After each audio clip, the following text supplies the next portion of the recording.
না ব্রহ্মদত্ত বাবা, এই এক গোপালের জ্বালায় তো দেখছি কৃষ্ণনগরে আমাদের আর থাকা যাবে না। কিছু একটা করুন বাবা, না হলে আমরা কোথায় যাব, কি খাবো? আরে চুপ কর। এই গোপাল গোপাল আর গোপাল, ওই এক গোপালেই দেখছে আমার চোখের ঘুম সব উড়িয়ে দিল। বাবা, আমি কি একটা কথা বলতে পারি?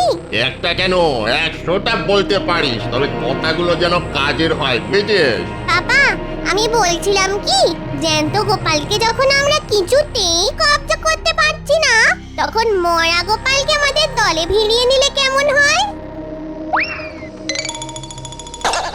মরা গোপালকে আমাদের দলে ভিড়িয়ে নেব? এই পেতনি কি বলতে চাইছিস? একটু খোলসা করে বল তো। ও, আমি হয়তো বুঝতে পেরেছি পেতনির কথা। ও বলতে চাইছে গোপাল যদি ফট করে অক্কা পায়, তাহলে ও তো আমাদের মানে এই ভূতের দলেই এসে জুটবে। ঠিক ঠিক, গোপাল তখন আর আমাদের কাছে বাগড়া দিতে পারবে না। উপরন্তু ওর যা খোলতাই মাথা, সেই মাথাকে কাজে লাগিয়ে আমরা কৃষ্ণনগরের মানুষদের আরো নাকানি চোপানি খাওয়াতে পারবো। বাহ বাহ বাহ বাহ বাহ, বেড়ে বুদ্ধি, খুব ভালো বুদ্ধি। কিন্তু প্রশ্ন হচ্ছে গোপাল মরবে কবে? হ্যাঁ, ও মরবে কবে? এটা জানার জন্য তো আমাদের জ্যোতিষী ভূতের সঙ্গে একবার কথা বলা উচিত নাকি? কিন্তু জ্যোতিষে ভূত এখন কোথায় ডেরা বেঁধেছে সেটা তো আমরা জানি না। শাকচুনি, বলুন ব্রহ্মদত্তি বাবা। চট করে আশাওড়া গাছের ডাল থেকে আমার দূরদৃষ্টির নলটা একবার টেনে আনতো।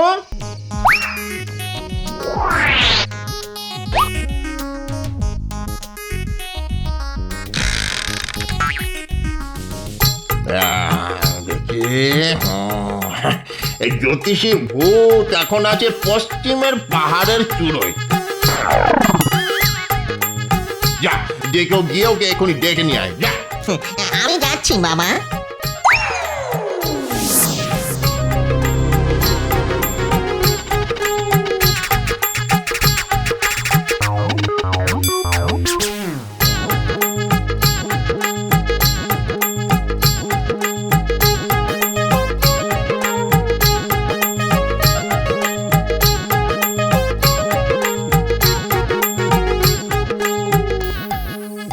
প্রণাম মহারাজ। আরে গোপালজি, এসো এসো, এই মনে মনে তোমার কথাই ভাবছিলাম। তাই নাকি? আর ভাবতে ভাবতেই তুমি এসে হাজির। তবে তুমি অনেকদিন বাঁচবে গোপাল। সে তো বাঁচবই মহারাজ। রাজ্যতীশী আমার হাত আর কুষ্ঠি দেখে বলেছেন আমি নাকি অনেক দিন বাঁচব, নিদেন পক্ষে 90 বছর। তবে মাঝখানে ছোট্ট একটা বিপদ আছে। সে কি বিপদ আছে? ওই তো বললাম, ছোট্ট একটা বিপদ। তবে সেটা কেটে গেলেই না পাক্কা 100 বছর বাঁচবো। সে তো তোমার বাঁচতে হবেই গোপাল। আরে নিজের জন্য না হোক, এই কৃষ্ণনগরের জন্য, কারণ তুমি ছাড়া তো এই কৃষ্ণনগর অন্ধকার। আচ্ছা গোপাল, একটু মাছ ধরতে গেলে হয় না? মহারাজ, আমার মনটাও সকাল থেকে কেমন যেন মৎস্য শিকার করে নেচে নেচে উঠছে। তাহলে চলো আগামীকাল মৎস্য মারিব, খাইব সুখে করে আসি। তাই চলুন মহারাজ।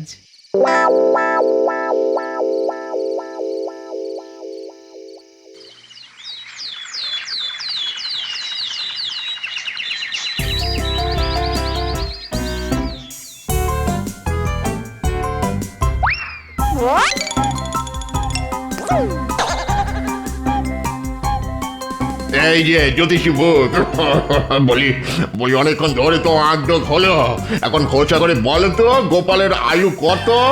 গণনা বলছে গোপালের আয়ু অনেক দিন, এখন চট করে যাবে না। আচ্ছা, ওকে মেরে ফেলা যায় না? মানে ধরো ওই ঘাটটা টুকুস করে মটকে মেরে দিলাম আর কি, যায় না? না না, ওর যা বুদ্ধি দেখবেন ঠিক হড়কে যাবে।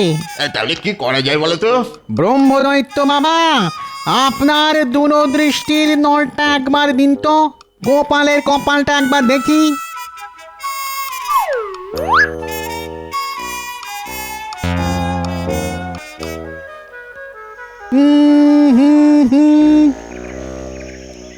পেয়েছি পেয়েছি।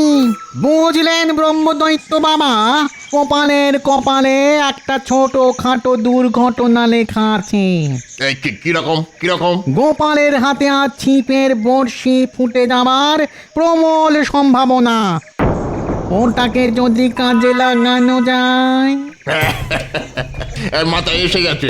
এই বিস্ফোত, আরে এই বিস্ফোত, কোথায় গেলি বাবা? বলুন ব্রহ্মদত্তি বাবা। এই শোন, পুকুর পাড়ে গোপাল মাছ ধরছে বুঝছিস, আজ ওর হাতে ছিপের বড়শি ফুটে যাওয়ার প্রবল সম্ভাবনা আছে। তুই এক্ষুনি গিয়ে বড়শির মধ্যে ঢুকে পড়, আর বড়শি হাতে ফুটে গেলে তুই টুকুস করে গোপালের শরীরে ঢুকে যাবি, ঠিক আছে? আর শরীরে ঢুকে গেলেই আমার বিশ্বে সারা শরীর ওই নীল হয়ে গোপালের চোখ কপালে উঠবে, তাই তো? যা এক্ষুনি গিয়ে কাজে লেগে পড় বাবা, আমার আশীর্বাদ আছে তোর সঙ্গে। যা।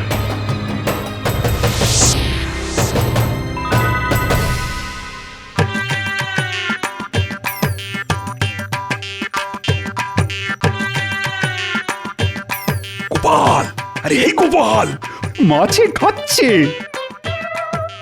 এবার মাছ বাবাজিকে আমরা খাবো। বেটার মুখে বড়শি বিঁধেছে, এবার খেলিয়ে ওপরে তুলতে হবে। মহারাজ, আপনি ছিপটাকে ধরুন, আমি জলে নেমে মুখ থেকে বড়শি খুলে মাছটাকে তুলে আনি। মহারাজ, মনে হচ্ছে শের দুইয়ের পাকা রুই। বাহ বাহ, খুব ভালো। বাবা গো, কি হলো গোপাল? আঙুলের ডগায় বড়শি ফুটে গেল মহারাজ, আর মাছটাও পালালো। ঠিক আছে ঠিক আছে, তাড়াতাড়ি জল থেকে উঠে এসে হাতে একটু ওষুধ টষুধ লাগাও না। দাঁড়ান, আগে বড়শিটা খুলি। কি সুন্দর, কি সুন্দর ভাবে বিষভূত গোপালের শরীরে ঢুকে গেল গো। মার মার মার মার, ওর মর গোপাল, তাড়াতাড়ি মর, আর মরলেই তুই আমাদের দলে। বাবা রে, কাশিটা খুব জ্বালাচ্ছে গো।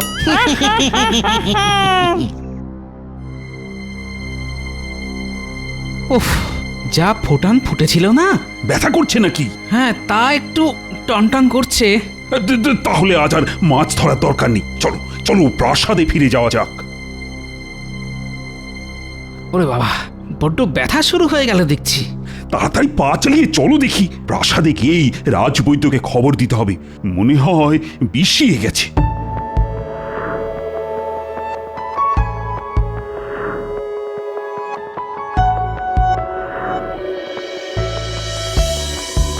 ও বাবা গো, কি যন্ত্রণা! রাজবৈদ্য, কিছু একটা করো। এই গোপালের এত কষ্ট তো আর চোখে দেখা যাচ্ছে না। আমি তো সর্বশ্রেষ্ঠই ওষুধ দিয়েছি মহারাজ। আসলে মনে হয় বড়শির মুখে অত্যন্ত তীব্র কোনো বিষ ছিল, আর তাতে এই ধনুষ্টঙ্কার হয়ে গেছে। ধনুষ্টঙ্কার? সে তো মহা সাংঘাতিক জিনিস। না না রাজবৈদ্য, কিছু একটা করুন, গোপালকে ভালো করে তুলতেই হবে। না না না না, অধৈর্য হবেন না রানীমা, অধৈর্য হবেন না। আমি আমার জ্ঞান মতো সব চেষ্টাই করে যাব। তারপরে ওই ওপরওয়ালার হাত। উপরওয়ালার হাত কেন বলছেন? তাহলে কি গোপাল? হ্যাঁ রানীমা, ধনুষ্টঙ্কারে বড় একটা কেউ বাঁচে না। এই, তুমি চুপ করো তো দেখি, মুখে তো ভালো কথা আসে না। কেন? ভালো কথাই তো বলছি মহারাজ। গোপাল মরে গেলে আর কারো ভালো না হোক, আমার তো ভালো হবেই মহারাজ।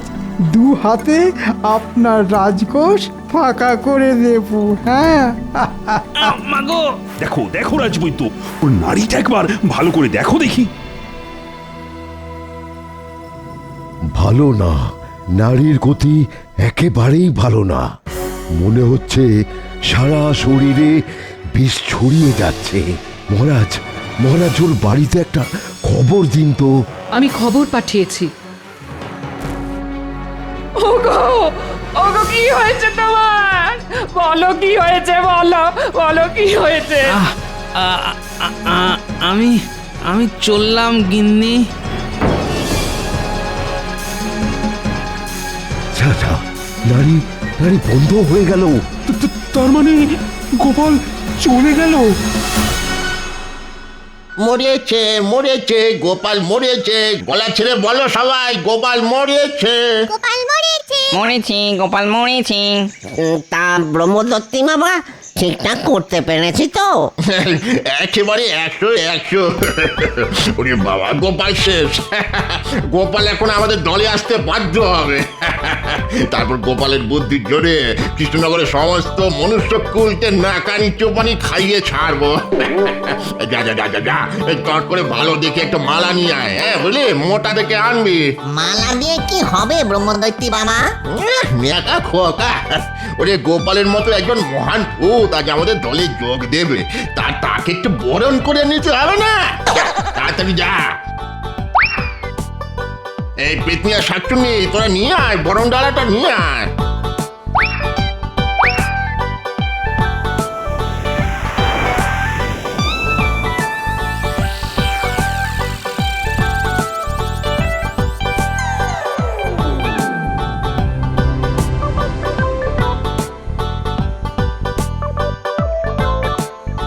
ওই তো গোপাল আসছে। গোপাল, এসো এসো গোপাল, পরো মালা গলে, পরো মালা গলে, মালা পরো গলে। আমরা রইব তোমার বুদ্ধি ছাতার তলে।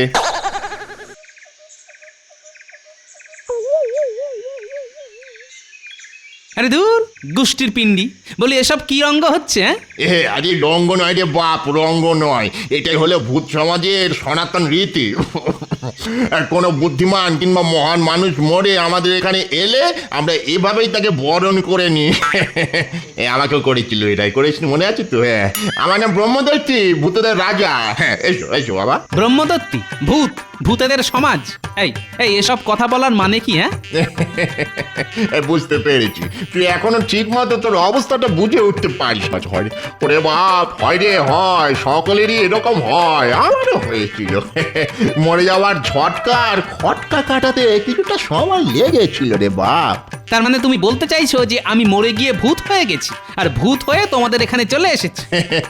ঠিক তাই। আমি বিশ্বাস করি না, এ নিশ্চয়ই তোমাদের কোনো ছলনা। ছলনা নয় রে বাপ, এর মধ্যে কোনো ছলনা নেই। তবে হ্যাঁ, তোর মতো ধুরন্ধরকে মারতে আমাকে একটু ছলনার আশ্রয় নিতে হয়েছিল। যাকে যাক যাক যাক, এখন থেকে তুই আমাদের মন্ত্রী, বুঝেছিস? এখানে থেকে আমাদের বুদ্ধি দিবি, আর সেই বুদ্ধির জোরে আমরা এই মানুষদের মাদর নাচে নাচাবো। কি মন্ত্রীর পদটা পছন্দ হয়েছে তো? এসব কিছুই আমার পছন্দ নয়, আমি বাড়ি যাব। বলে কি রে, বাড়ি যাবে? মামার বাড়ি। শোন রে বাপ, এখানে একবার এসে পড়লে আর তো বাড়ি ফিরে যাওয়া যায় না।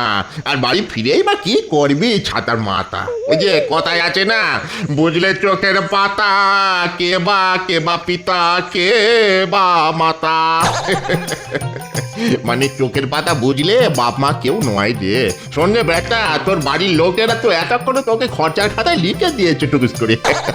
চোখে তুলসী পাতা দিয়ে খাটিয়ায় শুয়ে রেখেছে। আমাদের সকলেরই এই রকমই হয়েছিল।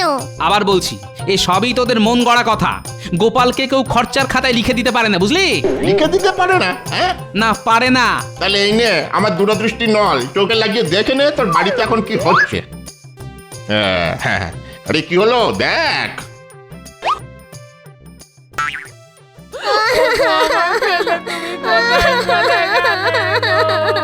ও দাদু, ফিরে এসো না দাদু। তুমি না থাকলে আমাদের কে গল্প বলবে, কে ভালোবাসবে? উঠে পড়ো না দাদু, উঠে পড়ো না, চলো না, মাঠে গিয়ে খেলে আসি। ফিরে এসো গোপাল, ফিরে এসো, ফিরে এসো গোপাল দাদু।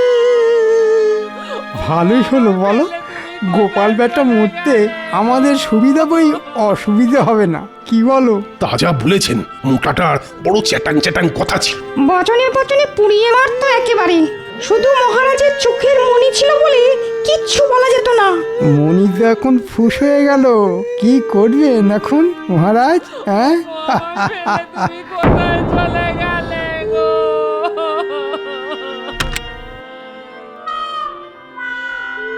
টাকা কড়িগুলো কোথায় রেখে গেছে? টাকা কড়ি, না, যেমন করেই হোক বাবাকে শ্মশানে নিয়ে যাওয়ার আগেই ওগুলো খুঁজে পেতে হবে। আচ্ছা আচ্ছা, বাবা আবার ওই বিছানার তলায় রাখেনি তো?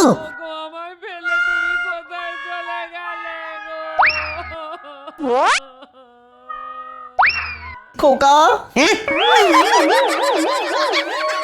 বাবা যেতে না যেতেই ঘরদোর সব লন্ডমন্ড করছো তো, কিন্তু মনে রেখো আমিও এক ভাগিদার এসে গেছি। বাবাকে ছেড়ে ঘরেতে কি করছো ভাই? না মানে বাড়িতে এত লোক আসছে তাই ভাবলাম মানে ওই ঘর দোর বিছানার পত্রগুলো একটু গুছিয়ে রাখি আর কি। ও তাই নাকি? তুমি কষ্ট করতে যাবে কেন ভাই? কষ্ট করা লোক তো এসে গেছে, মানে তোমার ভগিনী। এই যে শুনছো? ব্যাস হয়ে গেল, শকুনের দল ঠিক এসে হাজির। কিছু বলছো? শোনো, বাড়িতে 5 জন আসছে, ঘটিতে গুছিয়ে রাখো তো। তোমার মায়ের তো এখন মাথা ঠিক নেই, তাই এই ফাঁকে তন্ন তন্ন করে খুঁজবে কোথায় টাকা কোথায় গয়না সব রেখে গেছে তোমার বাবা, না হলে তোমার দাদা কিন্তু সব নিয়ে নেবে। ছি ছি ছি ছি ছি ছি, এই আমার নিজের ছেলে, এই আমার জামাই। হ্যাঁ রে বাপ, এই হলো সংসারের আসল চেহারা। ভেবে দেখ মন কেউ কারো নয়। তাই তো বলছি, সংসারের কথা ভুলে গিয়ে খোলা মনে আমাদের এখানে থেকে যা, দেখবি কত আনন্দ, কত মজা। আমি আরেকটু দেখতে চাই। ওগো আমায় ফেলে তুমি কোথায় চলে গেলে গো?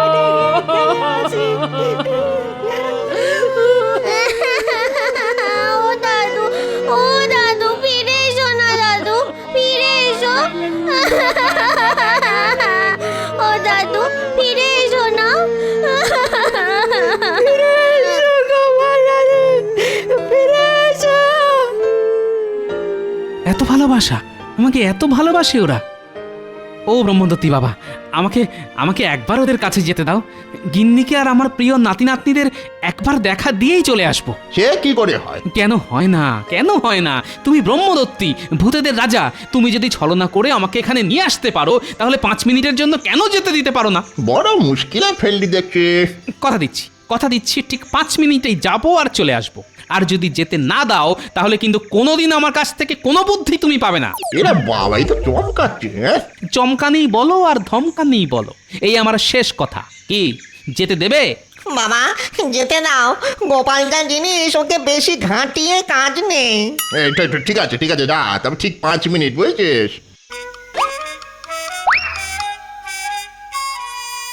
হ্যাঁ, একবার মানে মানে গিয়ে নিজের খোলে ঢুকি, তারপর তোদের বুঝিয়ে দেব কত বছরে 5 মিনিট হয়। বেটা বজ্জাতের ধাড়ি ভূতের দল।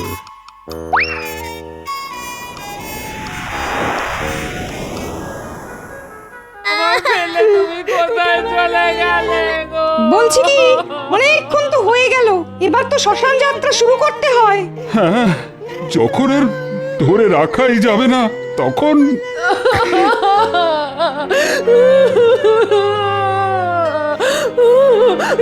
না না, ওকে ওকে তাহলে নিয়ে যাবেন। নিয়তি নিয়তি, ওঠো গোপালের বউ, ওঠো, চোখ মোছো, অনেক কাজ আছে তোমার। এখন শক্ত না হলে তো গোপালের আত্মাই কষ্ট পাবে। গোপালকে আমি ছেলে বলে ডাকতাম, আজ আমি বুঝতে পারছি সন্তান হারানোর যন্ত্রণা। বাবা বাবা, তুমি যেও না বাবা, তুমি চলে গেলে আমি আর কাকে বাবা বলে ডাকবো? ও বাবা, তুমি তো কিছুই বলে গেলে না বাবা। আপনার মতো শ্বশুরমশাই পেয়ে আমি ধন্য, কিন্তু কিন্তু আমাকে কিছু না দিয়েই চলে গেলেন বাবা।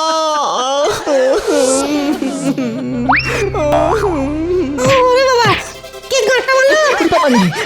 বাবা বাবা, মাথা ফুলে চালু হয়ে গেল। কে রে? ভূত, এই ভূত ভূত ভূত মারছে গো, ভূত মেরে ফেললো আমায়, ভূত ভূত। ওরে বাবা, বাবার ভূত, পালা। চুপ, বাবার ভূত নয়, তোদের জ্যান্ত বাবা। তবে তোদের আর ছেলে জামাই বলে স্বীকার করি না। যা যা, দূর হয়ে যা সব। ওগো তুমি ফিরে এসেছো? দাদু, হ্যাঁ গো গিন্নি, তোমার নাতি নাতনি আর মহারাজ রানীমার টানে ফিরে এসেছি আমি। পাজি ভূতের দল ছল করে আমায় নিয়ে পালিয়েছিল, কিন্তু আমার নামও গোপাল। ওদের সাধ্য কি আমায় আটকে রাখে? আমি জানতাম তুমি ঠিক ফিরে আসবে। আজ এত খুশি হয়েছি, এত খুশি হয়েছি, জীবনে এত খুশি আর কখনো হয়েছি বলে মনে পড়ে না। আমিও খুব খুশি হয়েছি। তাই নাকি? হ্যাঁ গো গোপাল, তোমার আচমকা মৃত্যুতে বুকটা ফেটে যাচ্ছিল আমার। তাহলে একটু আগে চাপাসরের সেনাপতিকে কে বলছিল ভালোই হলো গোপাল বেটা মরতে আমাদের সুবিধা বই অসুবিধে হবে না? কি ঠিক বলছি কি না? হ্যাঁ বেটা আমার মনের কথা কি করে জানলো? 5 মিনিট হয়ে গেছে গোপাল, এবার চলো। দূর হ জমের অরুচি ভূতের দল। না গেলে কিন্তু ঘাড় ধরে নিয়ে যাব। তাই নাকি? দাঁড়া দাঁড়া, ধর তো আমার ঘাড়, এমন মার মারবো না। ওরে বাবা রে, পালা রে পালা পালা।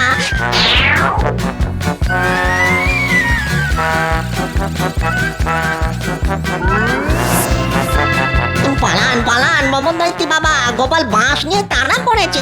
সে কি গোপাল তাহলে? আর গোপাল সব কটাকে মেরে আজ তক্তা বানিয়ে দেব। বাবা রে!